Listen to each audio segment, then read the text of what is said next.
Hello and welcome to everyone who's joining us this evening. Welcome to the Now Teach Information webinar. We are really pleased to see so many of you logging in already. We've got 57 or so who are online and that number keeps going up. So fantastic to see so many of you that want to come and hear more about Now Teach and hear from Lucy Kellaway, who we have here on the line, our co-founder and now teacher, and also Vincent Neat, who is one of our cohorts and trainees currently.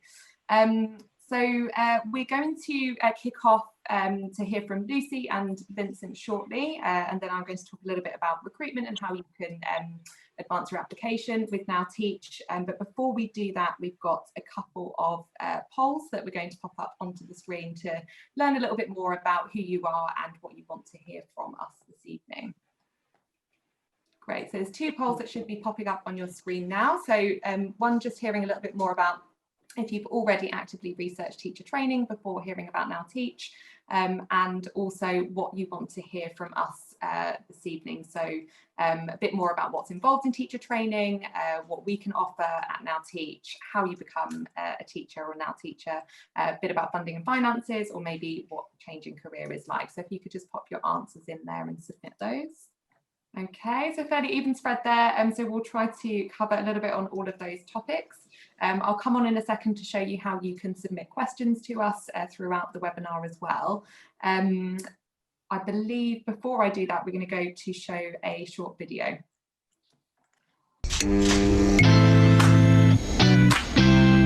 So I spent 30 years as a marketer. I was a journalist and an author.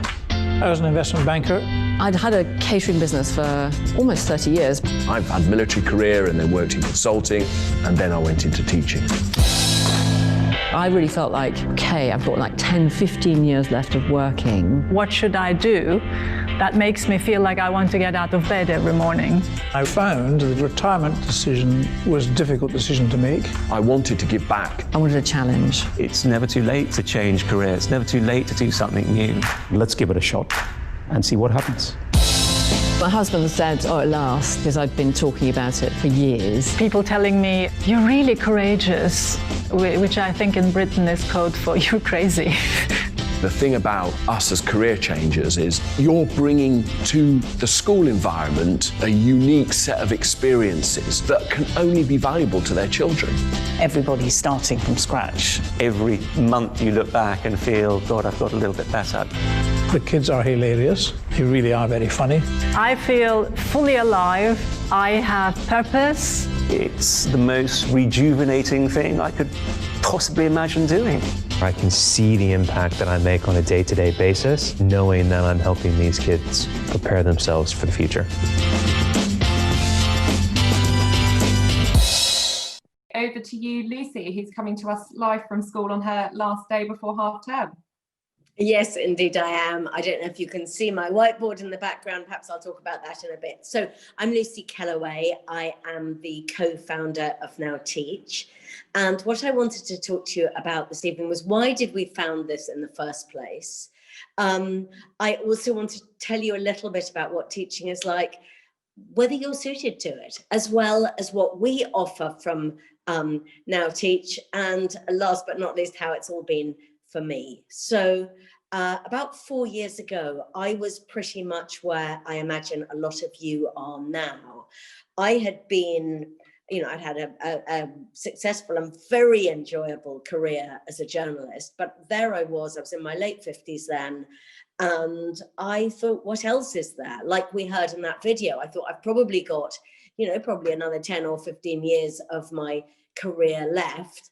I don't want to do this anymore. I want to do something else. I also felt that my motivation was very different to what it used to be. I mean, I was very struck by the apparent glamour of being a journalist. I was a columnist on the Financial Times. I used to have this very cushy job. I used to just write whatever I liked every week. But the novelty of that really does start wearing thin after a while. And I thought, no, it's not too late. I'm not too old. I want to do something different. What was that thing going to be? Well, the only real idea that I had was that I didn't want to write any more sarcastic newspaper columns. And I wanted to do something really useful with my life that really had meaning. And in that, I didn't have to look very far, because teaching for me runs in the family. My mum was a teacher, and then my daughter became a teacher.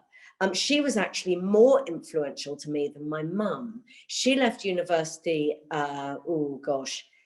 7 or 8 years ago, and she joined an organization called Teach First, which many of you have probably heard of. They scoop up students from good universities and encourage them to become teachers before they go on to do other things. I looked at her trying to teach history in this very, very difficult school in Leeds, and I thought that what she was doing was really useful, whereas here was I just writing another column. And I thought, I'd like to do that. I thought maybe I'm too old. I'm probably too old. So I went and looked at the government websites, Get Into Teaching, and there, sure enough, were lots of pictures of people in their 20s. And I looked a bit deeper, and there was this requirement that I have my GCSE certificates. Well, I'm so old, I didn't even take GCSEs. As for the whereabouts of my O-levels certificates, I have no idea. So I kind of thought maybe this isn't for me. And then I thought, hang on, if Teach First exists, where on earth is Teach Last? Where is the organization to take all of these experienced people and put them in the classroom? I mean, we hear all the time about the shortage of teachers. Surely we are wanted. There is no legal requirement on age. So together with Katie Waldegrave, who I think you'll hear from later, we decided to set up, well, we didn't call it Teach Last, because that really, well, Katie thought it made it sound as if the crematorium was the next stop. So we called it Now Teach, and we exist to find people like you who want to do something more useful with their lives, who want more challenges. We had no idea what to expect. Katie said to me, oh, if we can find 8 people who want to do this, it will be worth it. So we thought, let's give it a go. I wrote a column in the FT saying, I'm planning to leave, I'm planning to become a teacher, come with me. As I say, we didn't know what to expect. What actually happened was that floodgates opened. My inbox was this giant sea of red. We had, in that first year, we had about 1,000 applicants of people who felt that same thing. This, as you heard again in the video, this longing for challenge, longing for change, longing for meaning. They were all very much there. That doesn't mean to say that all 1,000 of those people are now brilliant teachers. Some of them are fantasists. They were completely unsuitable. My favorite was a guy who was the first to apply. He had this stellar CV. And then the very next day, he sent me an email saying he'd like to withdraw his application because he had discussed it with his wife over supper the previous night. And she had pointed out that he didn't actually like children very much. So sadly, he was going to have to think of something else to do.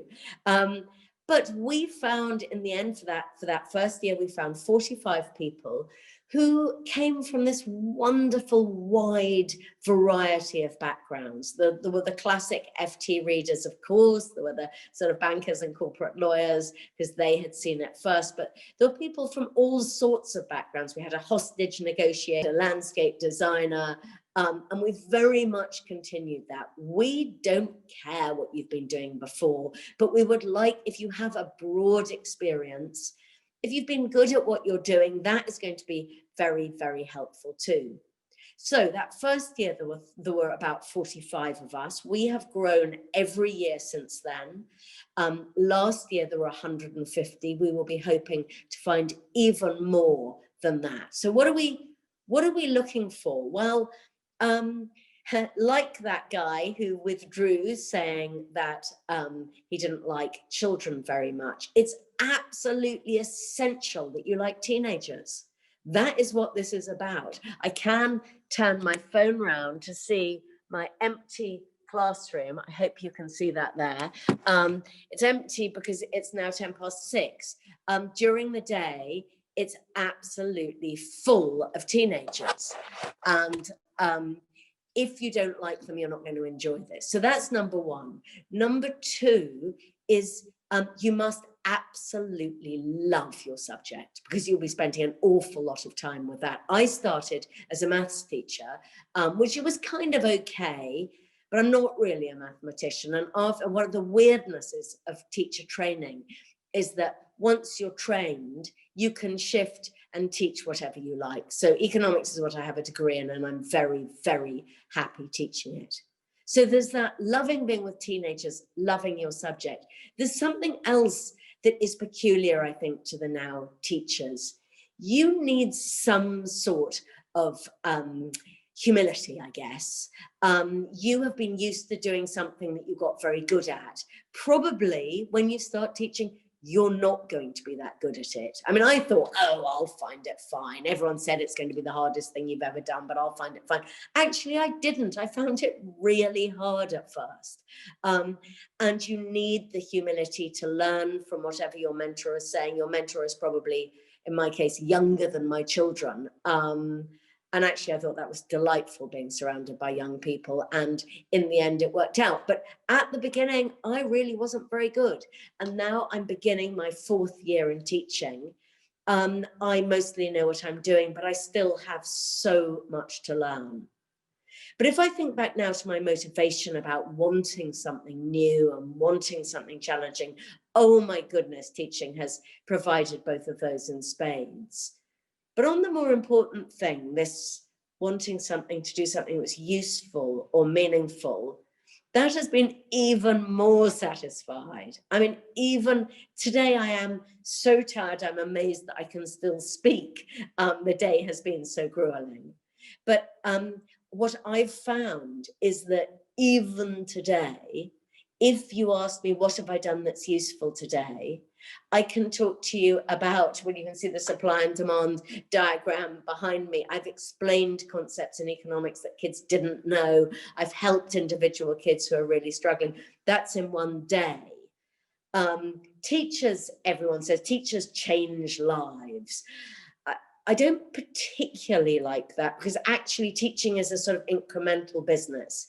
But if I think, have I changed any lives? Well, possibly I have. And I can point to one boy in particular who was very naughty and doing quite badly.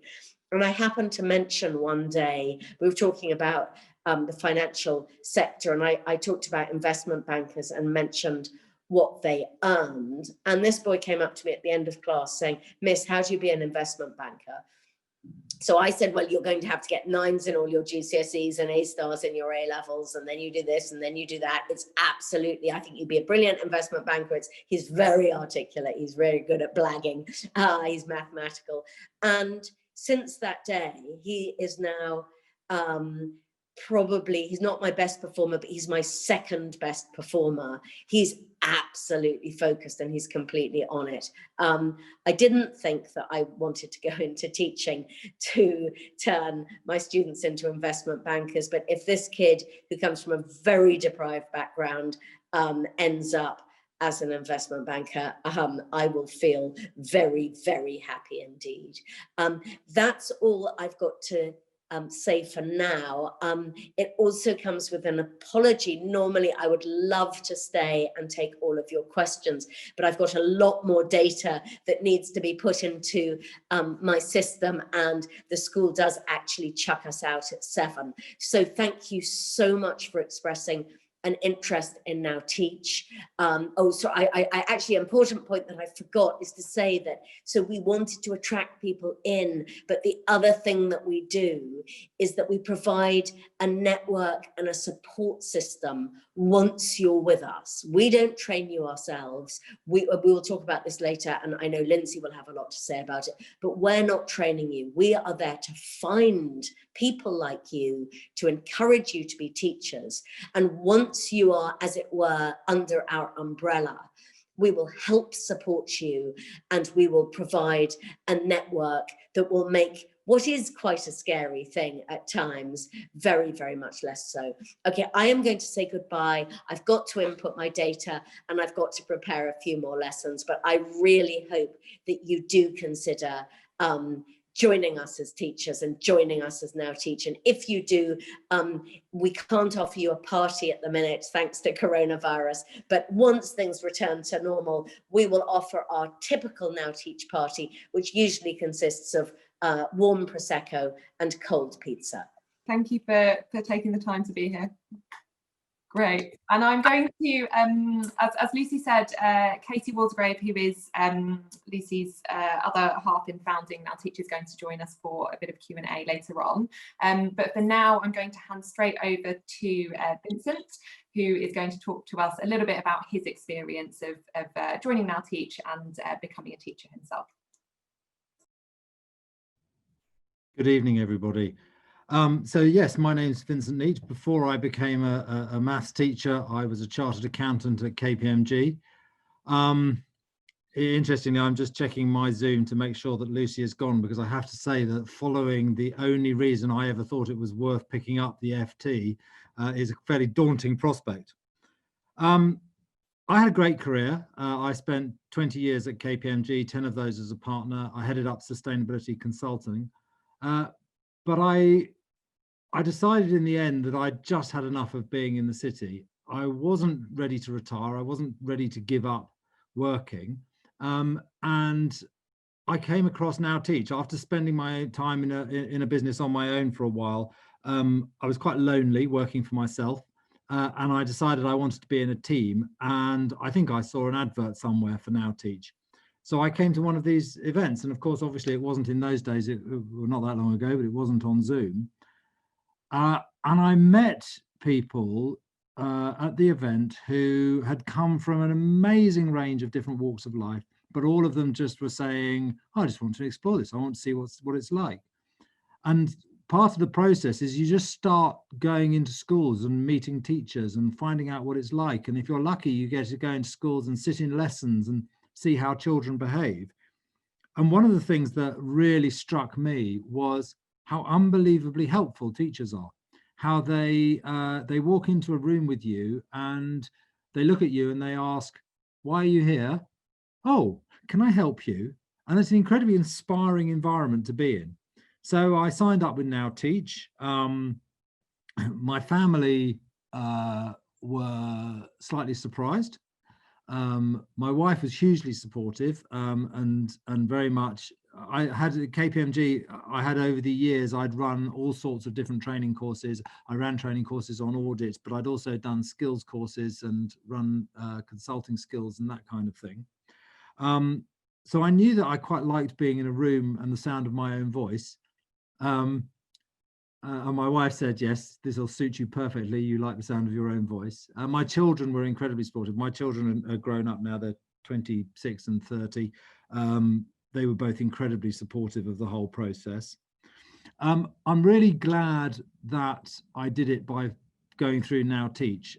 The application process for finding a training place, for finding a school. I mean, I would look back now and say, I still don't really understand it, but they got me through it. They helped me. They told me what I needed to do, you know, and they were really good in things like advising which route would suit me best. Was I better doing a PGCE? Was I better going straight into a school? So that was incredibly helpful too. Once I'd found that role, so I trained with ARC teacher training. I trained in a school. I did the direct entry training in a school in Acton, the ARC Acton Academy. Now Teach, they don't just get you in there. I mean, I think there are two things that are really worth mentioning. The first is that because you're through Now Teach, you will meet other teachers who have had prior careers, and that's brilliant, and it's really interesting, and they are obviously just as wonderful and clever and brilliant as you are. I'm not really wonderful, clever, or brilliant, but sometimes they are. But meeting them, I do realize that actually by having that network of other people who are in the same boat as you, who you go and you meet at Now Teach events, who are at exactly the same stage in the process as you are, is unbelievably beneficial, because you can have good days and you can have bad days. I had a really good day today. Earlier this week, I had my first formal observation of this term, where the head of teacher development in the school and my mentor in the school came and watched my lesson. It's a pretty terrifying experience, but I had the feedback from that today, and I felt like I really ticked a good box because I managed to come up with everything that they came up with before they came up with it, which is always quite satisfying. But you know, earlier this week on Monday, I had 2 lessons with 2 classes who just wouldn't behave. And at the moment, because of the COVID restrictions, we're working with all our classroom doors open, all the classroom windows are open, and it's really embarrassing if your class is just totally misbehaving and you feel like you've utterly lost control, because you know that all the maths teachers down the corridor can hear exactly what's happening in your classroom. And one teacher did come up to me afterwards and say that the children in her class had said, "Oh, that teacher must be very hilarious. There's so much laughter in his classroom." And I have to say, they weren't laughing with me, they were laughing at me. So there are challenges to be overcome. But actually, it's really interesting, and the training is fantastic. You learn how to control discipline in the classroom, and you know perfectly well that it's not going to work every time. But you get there. And you know, for example, we had a guy called I think it's Tom Bennett, who is the government's school behaviour czar, and Now Teach arranged for him to come and talk to the Now Teachers about discipline in the classroom. It was absolutely fascinating. We've had my hero, who's a maths teacher called Craig Barton. Now Teach arranged for him to come and talk to us about his latest book and how to teach better maths in the classroom. And his lessons were applicable across different subjects as well. So everybody was able to benefit from that. It's interesting. It's really nice to feel that you belong to a group of people who are kind of, whatever their reasons for doing it, they all have really good reasons for doing it, and they're all going through the same thing at the same time. I think for me, the biggest challenge has probably been from going from being in charge and the top of the organization and having a secretary and never having to worry about where the paper was, or that the printer had run out of ink, or any of that sort of stuff, to, you know, I'm now regularly in the maths resources room at 7:45 in the morning with the guillotine, slicing up pieces of paper and sticking them together, which is, you know,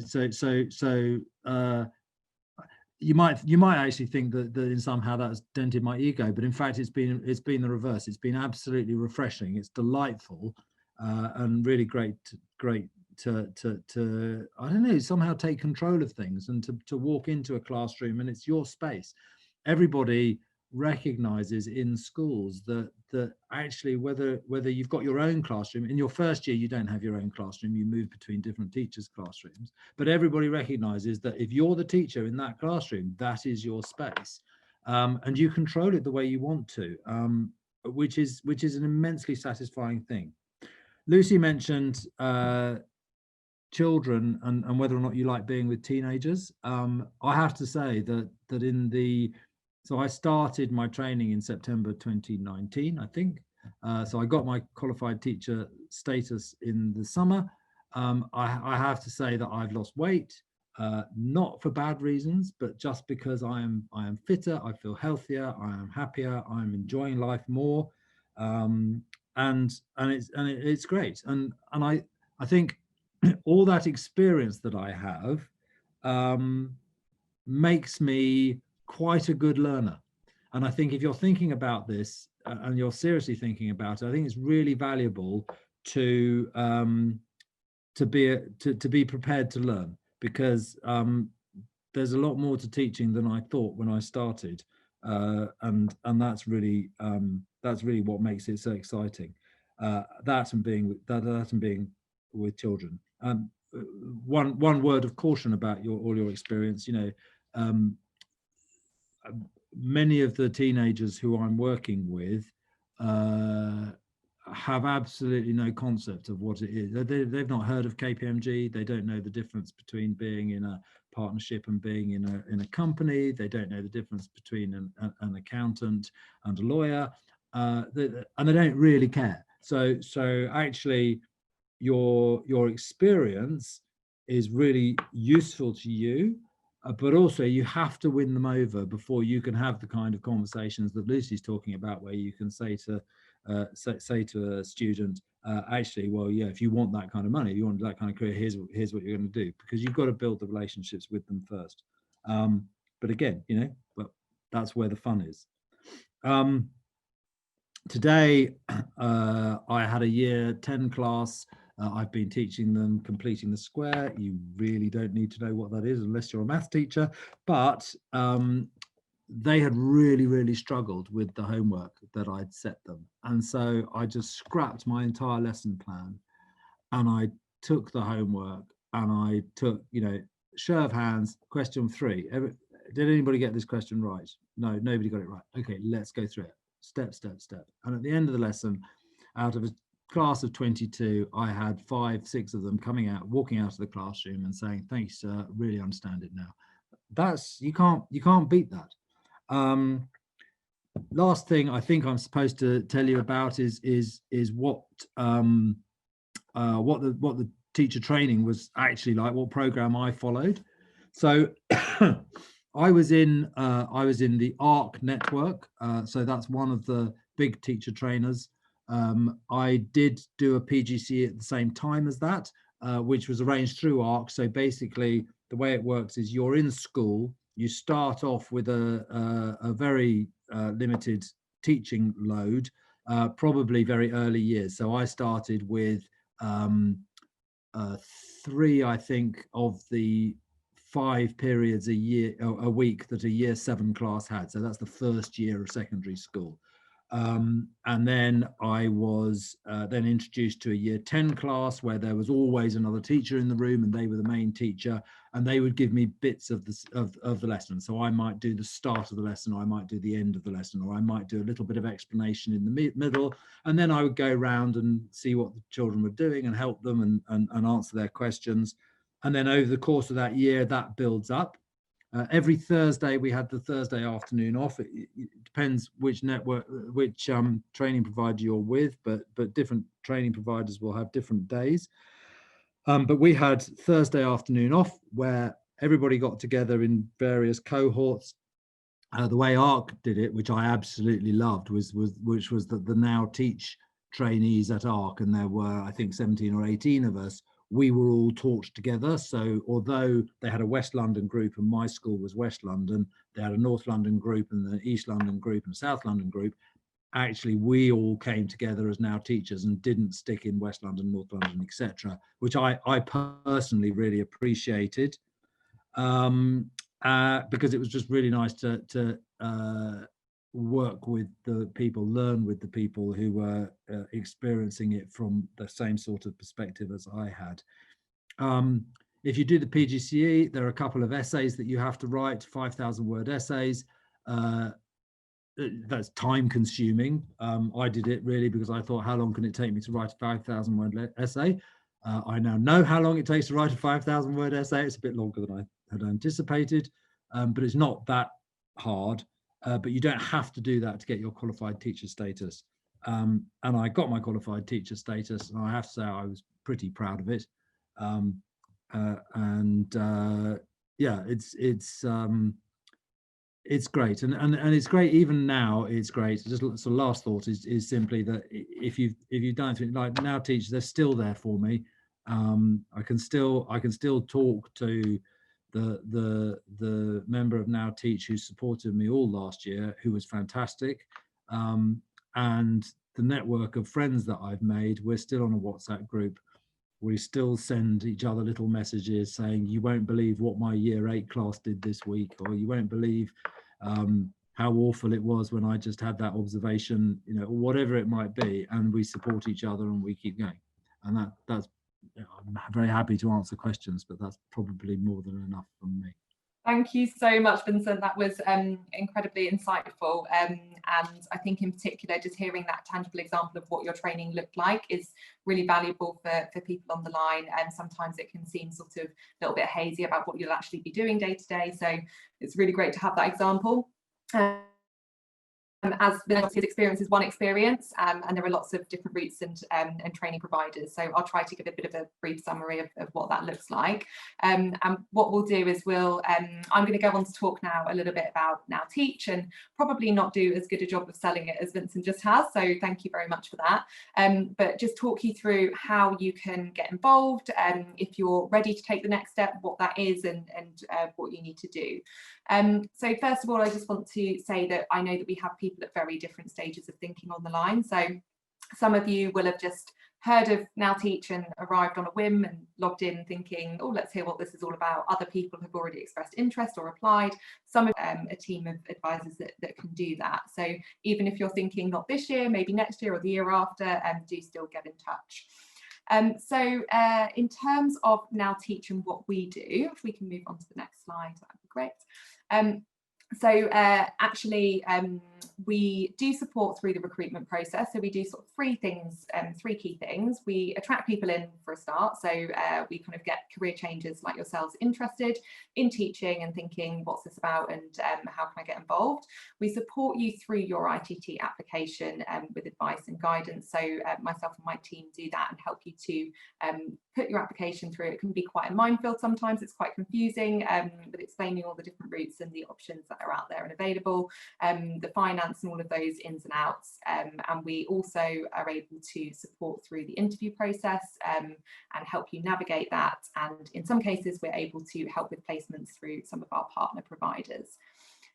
Once you have secured a place on a teacher training programme with your selected provider, then we have a whole network of support, as Vincent has laid out really nicely there. So you're part of that network of career changers, and we also have a range of opportunities that are over and above your training with your provider. So some of the speakers that Vincent mentioned there, specialists in their subject and their areas, who come and speak to our Now Teachers, and lots of networking events and opportunities, but also some bespoke support. So if you're struggling with a particular area, we do have some coaching and support available, and access to your own programme manager as well. So moving on to the next slide and how you apply through us. So we have a very simple application process online.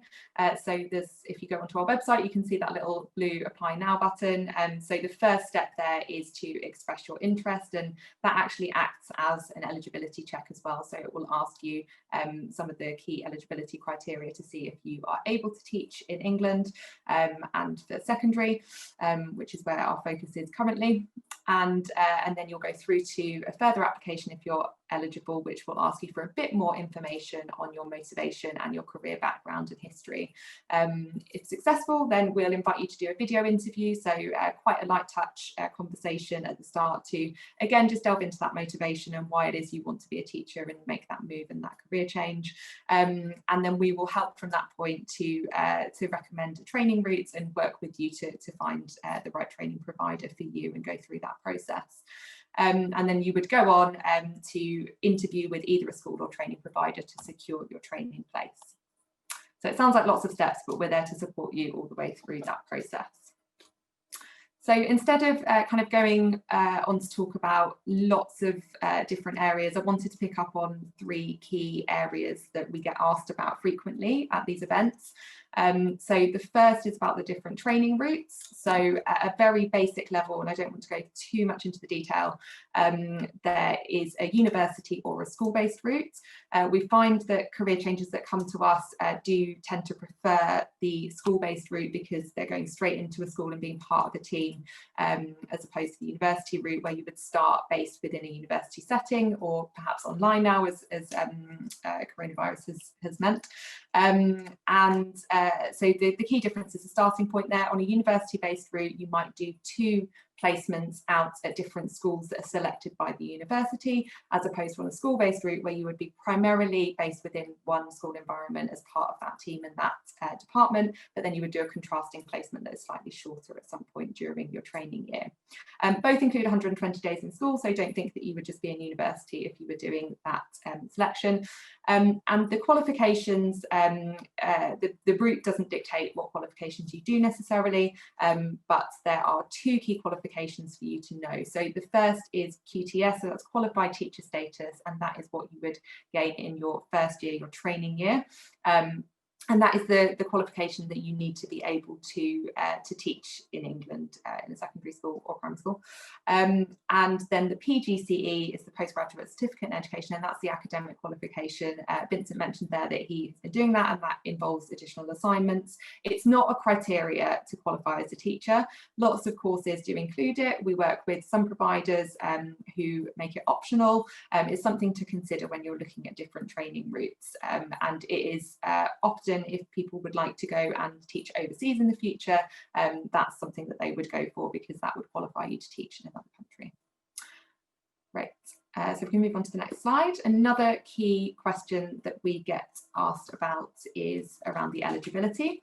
So this eligibility is set by the government, so this isn't our criteria, this is criteria to teach in England. So you must have a Maths and English GCSE at C or above, or equivalent. So if your qualifications are from outside the UK, then you can do an equivalency test.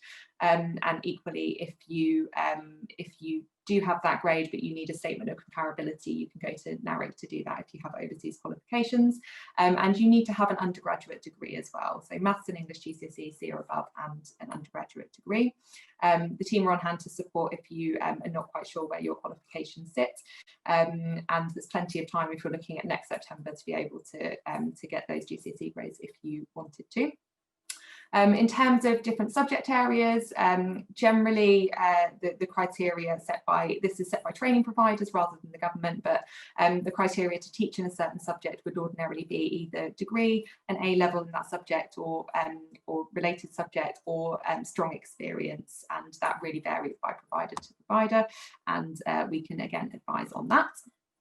And then the third area that I just want to touch on before we go to Q&A is around financial support. So there are some tax-free government bursaries available. There have been some changes to that just last week. So I would very much recommend going online, and we have a finance page on our website that you can see exactly what financial support is available. Mainly in the shortage subjects, so maths, physics, chemistry and computer science, they attract a higher bursary, and then there's some slightly less bursaries for some other subjects, and we are happy to advise on that. And there are also student loans available to cover tuition fees. There are some criteria for. The financial support is while you're training, so that training year is just your first year, and then once you've completed that and got your qualified teacher status, you would go onto a salary scale and begin your career in a salaried position in a school. Great, fantastic. So what we're going to do, so yeah, in terms of next steps, you can go online and check that you're eligible. Submit an application, and we'll get in touch and talk to you about that and follow up, and do just get in touch to have a chat with the team if you're at all concerned or have any questions. But for now, we're going to just open up to questions, and if I can get Vincent and also Katie, who I believe is on the line, to come on their videos there. Great, fantastic. Have we got Katie there as well? There she is. Great. Welcome, Katie, first of all. So Lucy has had to duck out, but Katie is also co-founder of Now Teach, and I'm sure in a second she will just briefly introduce herself. But I'd like to open up the floor to any questions that are coming through. So if you want to type through a question to the team, we'll be able to answer that. I'm happy to answer any questions relating to the specifics of applying and the ins and outs of Now Teach support, and then Vincent and Katie can talk on sort of teaching experience, and Katie also on Now Teach. But as questions are sort of coming through, I wonder if Katie wants to just do a quick intro and say hello. Oh, hi, can you hear me? Yes. Great. Hello.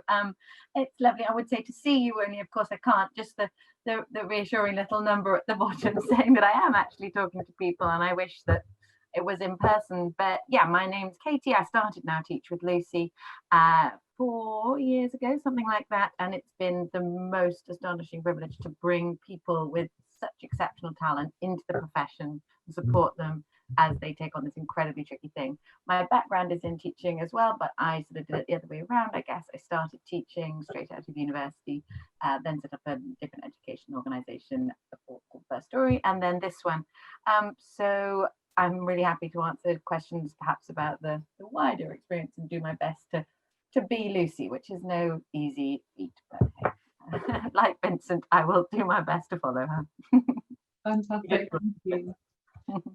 We've had a question from Roger around the most important factors to consider when selecting training providers and applying and sort of how to find good matches. So there's definitely a few areas that I would think about with that, and feel free to chip in case if you have any additional thoughts. But I think first of all, just kind of looking to see what availability there is in your area and what providers there are in your area. I think one of the most important things is to think about finding a school and a placement and a training placement that is fairly close to home, so you're not doing it a huge commute and you'll be able to be placed within a good distance.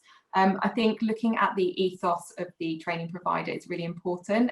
There are lots of different sorts of structures and dynamics in training providers. So thinking, for example, I know that Vincent, we were talking the other day about what a strong ethos ARC has, and focused on kind of raising aspirations of pupils and how they kind of work with that. So looking online and researching, not just looking at what's available, but looking at the training provider's website can help you to get a feel for what their ethos is and what their focus is within their schools and within their training. Just to say on that as well, we obviously we have a huge network of sort of 350 plus trainees, people that have come through, some of them sort of as recently qualified teachers now, so they've trained with loads of different training providers, and we you know, as you come through our process, we are able to sort of put you in touch with them to share their experience as well, and talk to you a bit more about the providers, and also just to say that lots of training providers are happy to talk to you individually about kind of what they provide and what the differences are, and our experts in the Now Teach team can talk to you about the ins and outs and the intricacies as well. Can I add something, Lindsay? Because the other thing I think is quite important is to decide, do you want to go down the in-school route or do you want to go down the university route? Because once you've made that decision, then you can decide, so which university suits me, probably one close to home, and which training provider suits me, probably one close to home. Apart from that, I'm a very bad person to ask about training providers because I'm so much in love with my training provider that I can't, you know, I can only say good things about them, and that was ARC. But fantastic. Well, would you be able to say, sorry, I put you on the spot there, but what is it, a couple of things that you do love about ARC and what it is that you love about your training? So two things that I loved about it. One was that they're very, very clear on what they think an excellent teacher is, and that doesn't mean that they're rigid. It doesn't mean that they're inflexible, but you really feel like you're being powerfully equipped to be as good at it as you can be. And it's not easy to stand in a room with 25, 30 teenagers, and so actually that I think was really amazing. The other thing is just the tutor system that they have and the tutors that they give you. I mean, the tutor I had was astonishing in her ability to motivate us, pick us up when we were falling apart, give us the feedback we needed in order for us to improve, give us the feedback we needed in order for us to feel encouraged. So those two reasons really is why I'm a big fan of ARC. Fantastic, thank you. There's a couple of quite straightforward questions to answer. So one on the QTS and PTCE. So just to clarify, so qualified teacher status is what you would get after your year of training, your initial year of training. The PTCE qualification depends on the provider and the training course that you're on as to whether you would complete that during that year as well. And then your second year, you would be in your newly qualified teacher year. So the PTCE isn't something that is year two, it's either part of your course on that training year or it's not. I was just looking at questions, and there's a couple on subjects as well. So somebody's got a question around how easy to switch subjects. And weirdly, perhaps not ideally, but once you qualify as a teacher, you are a teacher. And if someone will give you a job teaching a different subject, you can teach it, including a different age group and so on. So Lucy, for example, as she said, started out teaching maths, but in fact is now teaching mainly economics. And it's something that quite a lot of teachers are interested in, rather perhaps some of them going kind of up the ladder, as it were, continuing to expand their knowledge into teaching other subjects. So that, if you're confident, is easy. Somebody also asking about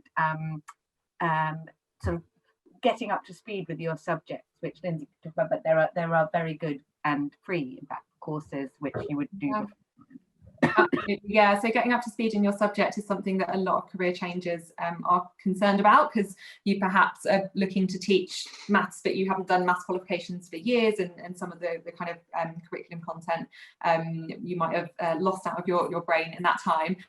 So it's a common concern, and actually even those who are just coming straight out of university and going into teaching have to do a lot to get up to speed in the curriculum too. So it's not unusual.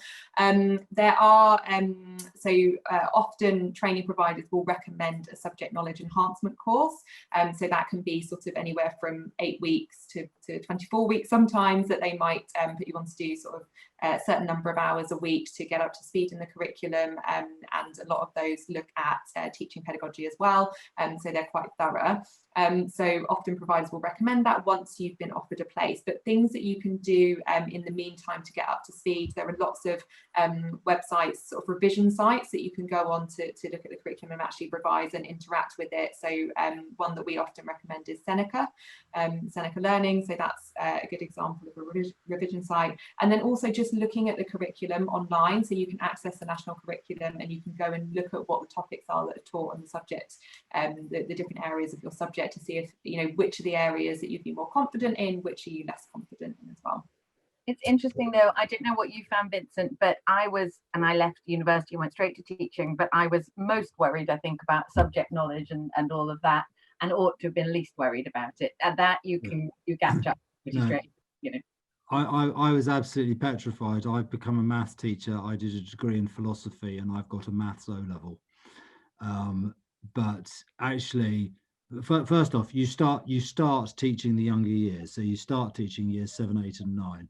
And I assure you, if you've got a maths O-level, you know enough maths to teach years 7, 8 and 9. The hard part actually is you just know how to do things, and the difficult thing is working out how to break it down into something to teach it to somebody who doesn't know anything about it and doesn't know how to do it.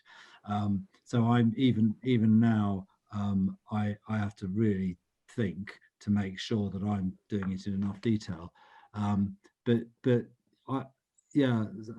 Subject knowledge remains my biggest worry, but also actually I survive. Right.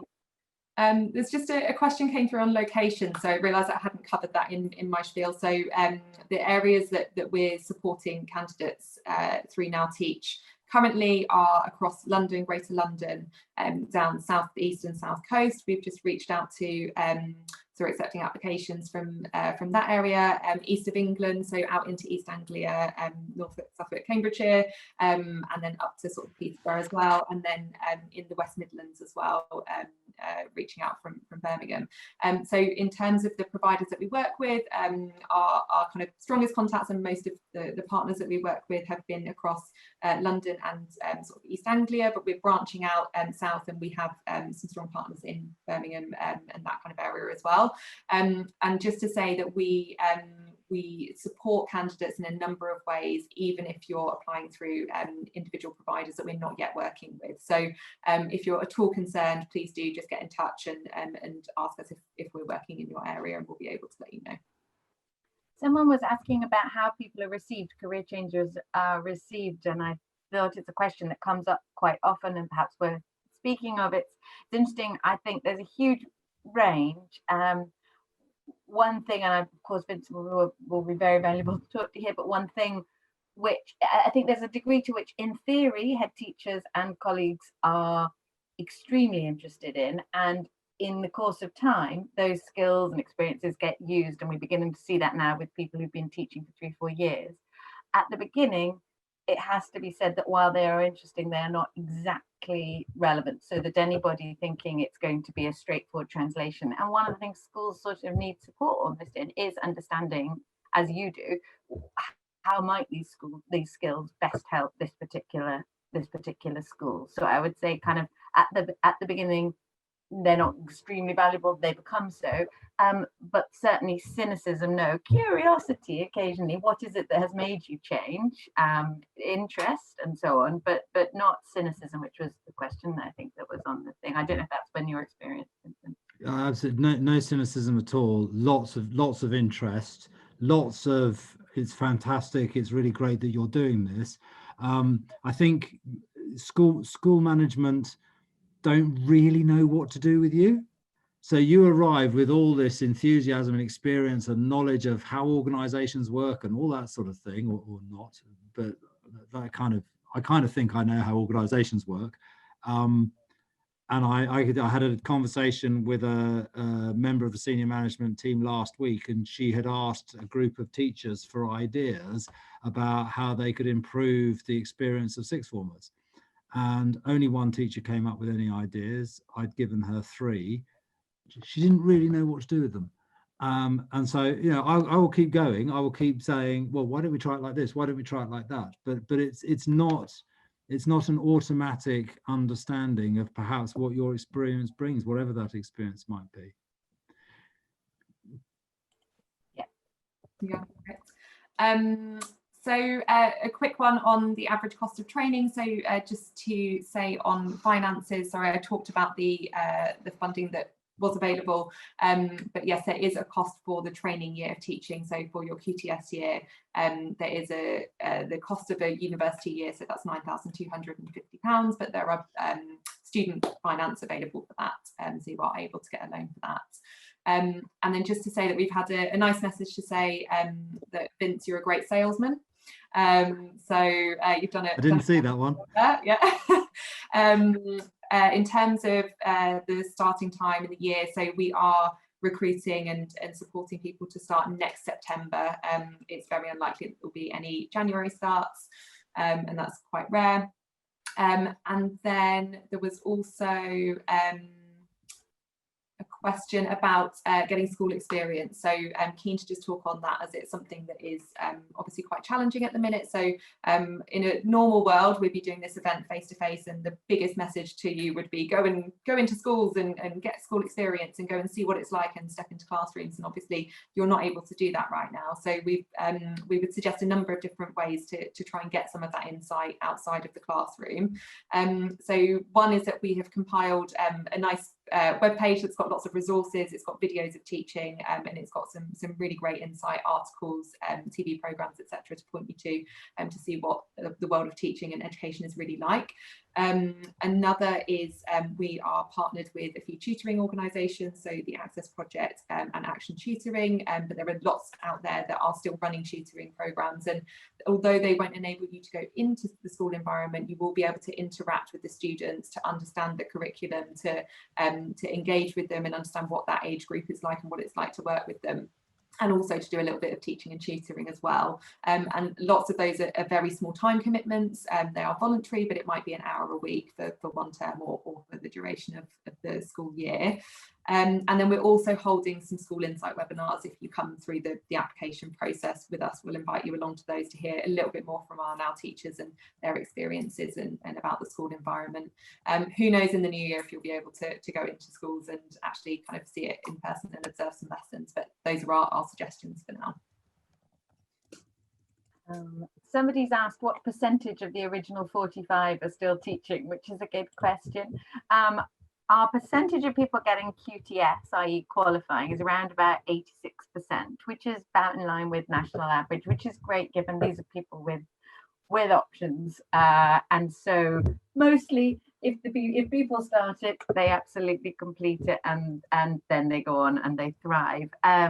One of the things that's really good about our teacher, I guess, is if for some reason the school you find yourself in or the training provider is not quite the right fit, we support you to figure out anything like that, any problems. But so it's about 86% get QTS, and of that original lot still teaching right now, it's around about 36, I think. Unfortunately, one died, and we have got at any given moment people who are not teaching because they're caring for parents, or they are you know, looking after a spouse, or something's happened with their children, but they intend to return to the profession. And of course, that's one of the great things about teaching. Once a teacher, always a teacher, and you can stop for a bit if needed, and you can move it up again if you move around the country or anything else.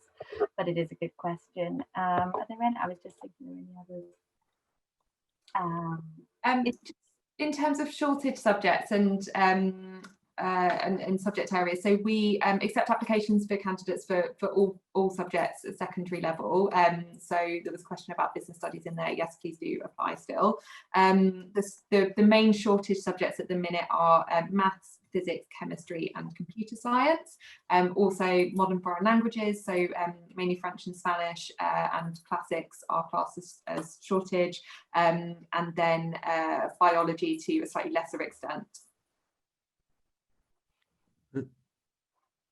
There are a couple of questions about what happens when you qualify as QTS, and do you stay in the same place, and what's the job prospects for newly qualified teachers, which might help. I might have something interesting to say on that. I mean, simply because I have moved, and I think my reasons for moving were pretty valid. So it wasn't that I didn't like ARC, as you've already heard. It was that I found an offer of a place in another academy that had the most fantastic maths department, and I'd seen things written about this maths department on the web. And because, like I said, I'd done a degree in philosophy and did a maths O-level a long time ago, I felt that actually for my next year or my next 2 years, the best thing for me to become a really good teacher was to be in an environment where I was really in the best possible maths department. Doesn't mean the maths department in the old school wasn't good. It was fine. It just wasn't the best for me. So you can move quite easily. It's not that hard to do. I found as a maths teacher, when I looked at what jobs were available for newly qualified maths teachers, there definitely wasn't any trouble finding schools that I could apply to. I got quite a lot of interviews, and I got down to a point where I had a choice about where I wanted to go next. So I mean, I think that's going to bound to be subject by subject. You know, but you don't have to stay where you start. If you do want to stay where you start, my own experience was that my school didn't really want me to go, and none of the people I know who have stayed in the schools that they trained with had any trouble at all staying with the schools that they trained with. From a very practical point of view, the incentive for schools, this is on the school-based route, the incentive for schools to train people is a way, you know, is finding people and helping them become a part of the school. They don't want to lose them on the whole, but as you said, it doesn't mean you have to stay. I noticed a question on PGCE and school-based route, which I just thought is worth saying. It's super complicated and worth talking to us about. There's this kind of distinction with it, which is your home base. Is it the school you're in, or is it the university which you attend? But the truth is, in practical terms, over the years, the two different approaches have become very similar in actually what a timetable or a year might look like.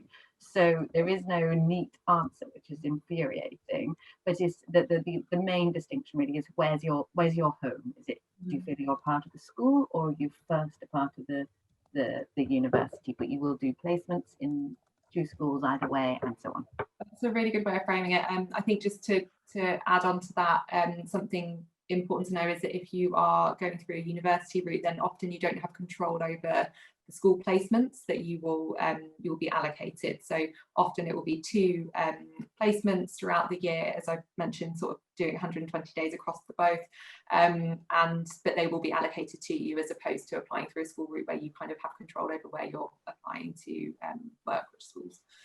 There isn't a direct question on this, but I wonder if, Vincent, you can say anything about how coronavirus has sort of changed the dynamic in school, or your experiences of going back into school after the pandemic, if you can do so without putting too many people off. Yeah, I wouldn't let that put you off. it's like living in the supermarket all the time, basically.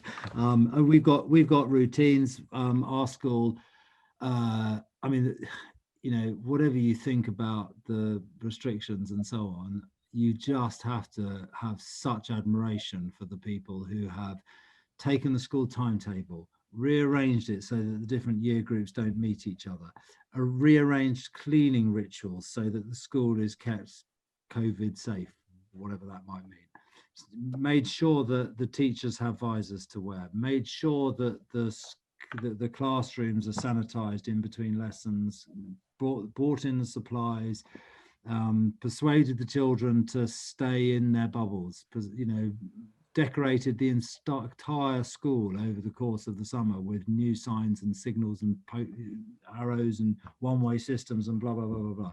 And yes, it can feel like a whole load of nonsense about I've got to walk this way. I'm not, you know, I now can only get to my classroom.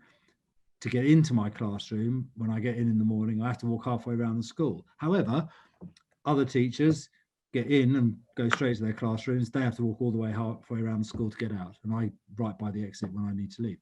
So, you know, there are swings and roundabouts to one-way systems. It all depends where you want to go, and kids are compliant. So, you know, they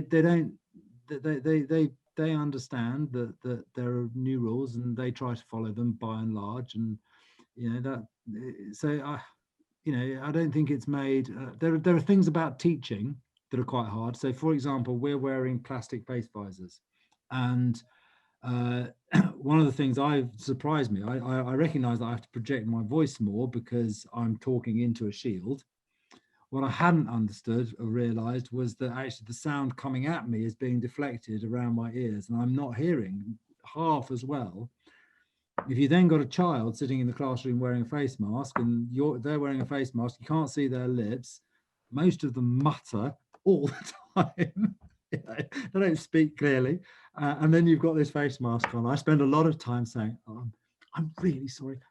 Can you say that again? And I'm starting to feel a bit like my father-in-law, you know, when he switches his hearing aids off. But it's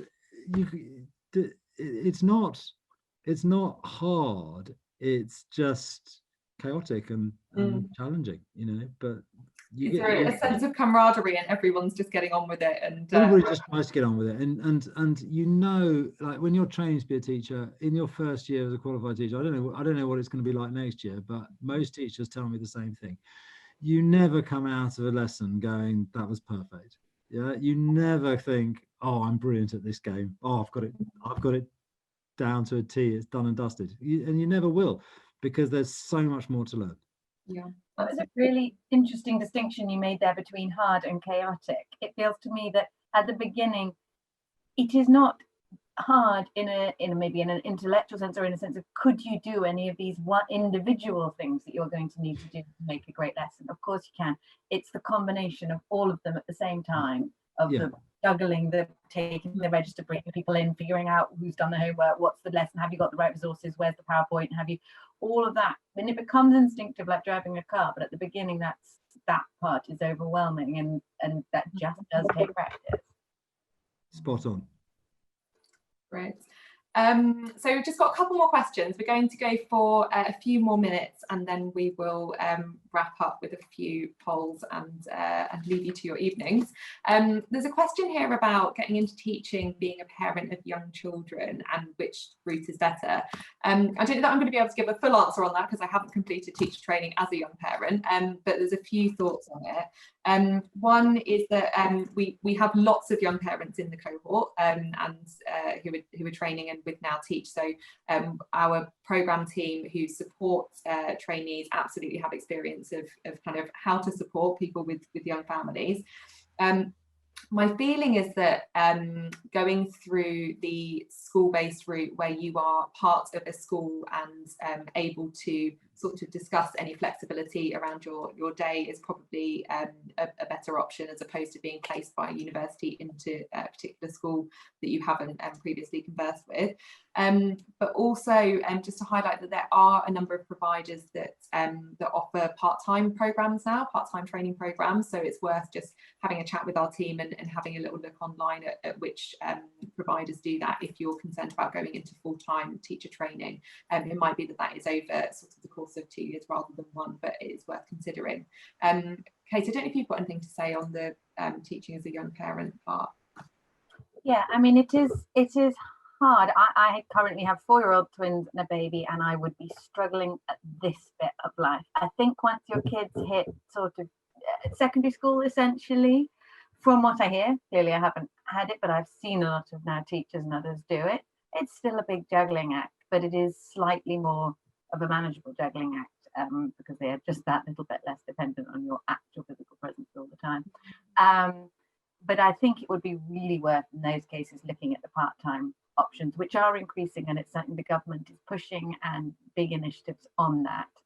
So do look into it, and really worth pushing and investigating that. Another point on that is that even if your training year is full-time, there are lots of teachers that go on to then secure part-time NQT or positions, or as a recently qualified teacher go part-time as well, and that can be a little bit more available too. But yeah, the team's absolutely happy to chat on that a little bit more if you would like to. They've set up a parent network, I think, within the programme team. Absolutely, yeah, to share experience. And then I think probably we'll finish on a question about your average school day, Vincent. So what's your average school day like? Walk us through it. Okay, so I'm a very early riser, so I get up at 5. I make sure that I've got everything that in my head, I've got everything planned out what I need in that day. Then I take some exercise and I get to school. I usually get to school between 7:45 and 8 o'clock. I probably spend the first 15 to 20 minutes at the photocopier and the guillotine slicing up bits of paper, as I mentioned. Lessons start at 8:30. Our lessons are intended to be an hour, but because of the way that the timetable has been juggled around, the school's been divided into 2. So you've got that they overlap in the middle of the day, but you've got the half the school in the morning, half the school in the afternoon, with an overlap in the middle. So our lessons, some are only 45 minutes now, some are 50 minutes, some are an hour, but so it varies day to day. I probably teach between 3 and 4 classes a day. It's supposed to be between 4 and 5, but again, because of the changes to the timetable, some reductions in the number of lessons per year have taken place. Generally speaking, there's a 5 to 10 minute gap between lessons, which gives me a chance to turn the classroom around and get next year's books out and lay them out and make sure I've got the right PowerPoints, etc. The teaching bit is very, very full on. You cannot do anything else. If you've got 3 lessons in the morning, for the period that those 3 lessons are taking place, that's all you can think about. There's nothing else. But then you get the gaps, and so you know, I've probably got tomorrow I've got 3 periods in the morning, and then I've got 2 free periods in the afternoon. And those 2 free periods in the afternoon, I will spend planning, working out which bits of paper I'm going to be cutting up the following day, and that sort of thing. The school finishes at 4 o'clock. My departments are really keen to get people out, so we do, like Monday we do a department meeting, but the head of department always tries to make that start at about 3:45, and usually we'll get away by about 4:15. I probably spend another 45 minutes in school after that, but I like to get home in the evening and see the wife and have a bit of a life. I've managed to keep a whole load of other activities going alongside teaching at the same time. A couple of charity boards. There's one business that I'm involved with, and just because it keeps me, I don't know, it keeps me busy, and I like being busy. And then Tuesday evening we have a year 12 tutor meeting. Thursday evening we have our newly qualified teachers training sessions, but they don't take place every week. And when I say evening, I mean end of school day. It's not evening. I never in school beyond 5:30, very, very rarely beyond 5, and usually I'm out by about 5:15. And yeah, I do like I'm in between doing this tonight. I'm writing a and a first half term assessment for my year 12s, which I have to sit. They have to sit tomorrow. But the only reason I'm doing it now is because it's been sitting on my to-do list for three weeks. And so I deserve a slap on the wrist. I deserve it, you know. It's not my own fault. We better let you get on then, really. But no, thank you. That's a really great walkthrough, and it helps to just bring it to life for people exactly what you're doing day to day. So I'll wrap it up there for questions. Thank you. That has been so useful. Thank you both for your contributions. And we're just going to pop back on the screen a few polls to gather a bit of feedback from you. So if everyone on the line wouldn't mind, we'd love to hear whether you found the session helpful, and you know, what has been helpful, and whether it will help you to kind of progress along the next stages. So there are 3 polls there. They might just need scrolling down. So I'll just give you a few seconds to pop your answers in there.